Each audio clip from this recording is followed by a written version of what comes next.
Hello my dear friends, welcome back to my YouTube channel. আজি আমি লৈ আছো আসাম পুলিচ এবিবিত আহিবলগীয়া কিছুমান ইম্পৰ্টেণ্ট কুৱেশ্যন আনসাৰ। বন্ধুবান্ধৱীসকল আপোনালোকে হয়তো নিশ্চয় গম পাইছে যে আসাম পুলিচ এবিবিৰ এক্সামটো মাৰ্চ মাহতে হোৱাৰ সম্ভাৱনা বহুত বেছি। গতিকে এই ভিডিঅ'টোৰ জৰিয়তে আপোনালোকে ৰিভিজন কৰিব পাৰিব। গতিকে আহক আৰু পলম নকৰাকৈ ভিডিঅ'টো আৰম্ভ কৰোঁ। আজিৰ ভিডিঅ'ৰ প্ৰথমটো কুৱেশ্যন হৈছে who is called the Napoleon of ancient India. প্ৰাচীন ভাৰতৰ নেপোলিয়ন বুলি কাক কোৱা হয়? বন্ধুবান্ধৱীসকল মই ইয়াত শুদ্ধ অপশ্যনটো কম, আপোনালোকে বাকীবোৰ অপশ্যন চাই ল'ব পাৰে। আৰু মই শুদ্ধ অপশ্যনটো কোৱাৰ আগতে পাৰিলে আপোনালোকে এনচাৰটো ক'বলৈ ট্ৰাই কৰিব। গতিকে ইয়াৰ শুদ্ধ এনচাৰটো হৈছে অপশ্যন ডি, সমুদ্ৰগুপ্ত। নেক্সট কুৱেশ্যনটো হ'ল who was the author of the book Indica. ইণ্ডিকাৰ লেখক কোন আছিল? ইয়াতে চাৰিটা অপশ্যন দিয়া আছে আৰু এই অপশ্যনকেইটাৰ ভিতৰত শুদ্ধ অপশ্যনটো হ'ল অপশ্যন বি, মেগাস্থেনিছ। নেক্সট কুৱেশ্যনটো হ'ল in ancient times Assam is also' known by the name of. প্ৰাচীন কালত অসমক কি নামেৰে জনা যায়? ইয়াতে চাৰিটা অপশ্যন দিয়া আছে আৰু এই অপশ্যনকেইটাৰ ভিতৰত শুদ্ধ অপশ্যনটো হ'ল অপশ্যন চি, প্ৰাগজ্যোতিষপুৰ। প্ৰাচীন কালত অসমক প্ৰাগজ্যোতিষপুৰ বুলি কোৱা হয়। এতিয়া নেক্সট কুৱেশ্যনটো হ'ল in which year the capital of Assam shift from Shillong to Dispur. কোন বছৰত অসমৰ ৰাজধানী শ্বিলঙৰ পৰা দিছপুৰলৈ স্থানান্তৰিত কৰা হৈছিল? ইয়াতে চাৰিটা অপশ্যন দিয়া আছে আৰু এই অপশ্যনকেইটাৰ ভিতৰত শুদ্ধ অপশ্যনটো হ'ল অপশ্যন ডি, 1972। 1972 চনত অসমৰ ৰাজধানী শ্বিলঙৰ পৰা দিছপুৰলৈ স্থানান্তৰিত কৰা হৈছিল। নেক্সট কুৱেশ্যনটো হ'ল who was the first president of Assam সাহিত্য সভা। অসম সাহিত্য সভাৰ প্ৰথম সভাপতি কোন? ইয়াতে চাৰিটা অপশ্যন দিয়া আছে আৰু এই অপশ্যনকেইটাৰ ভিতৰত শুদ্ধ অপশ্যনটো হ'ল অপশ্যন বি, পদ্মনাথ গোহাঁই বৰুৱা।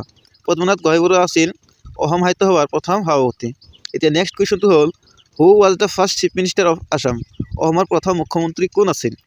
ইয়াতে চাৰিটা অপশ্যন দিয়া আছে আৰু এই অপশ্যনকেইটাৰ ভিতৰত শুদ্ধ অপশ্যনটো হ'ল অপশ্যন এ, গোপীনাথ বৰদলৈ।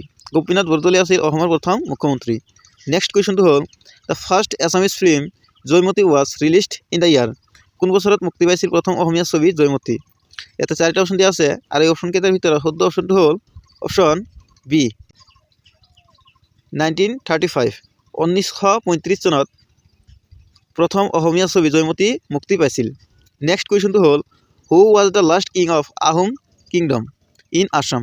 অসমৰ আহোম ৰাজ্যৰ শেষ ৰজা কোন আছিল?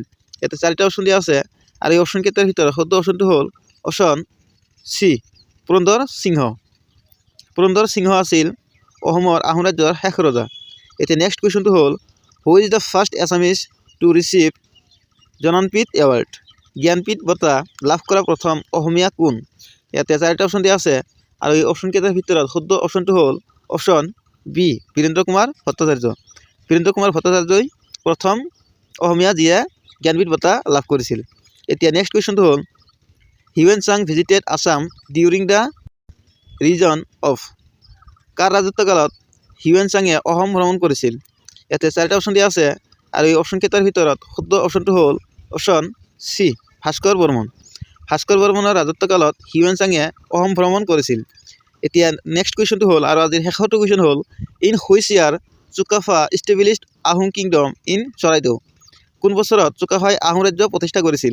ইয়াতে অপশ্যনকেইটা হ'ল 1253, 1272, 1296, 1309।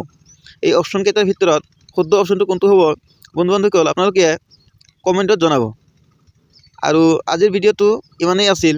ভিডিঅ'টো চাই যদি ভাল পায় তেন্তে ভিডিঅ'টো লাইক কৰিব আৰু বন্ধু-বান্ধৱীসকললৈ শ্বেয়াৰ কৰিব আৰু চেনেলত নতুন হ'লে চেনেলটো ছাবস্ক্ৰাইব কৰি বেল আইকনটো প্ৰেছ কৰিব যাতে ৰেগুলাৰ ভিডিঅ'সমূহ চাই থাকিব পাৰে। গতিকে আকৌ লগ পাম অন্য এটা ভিডিঅ' লৈ। তেতিয়ালৈকে বাই বাই, টেক কেয়াৰ।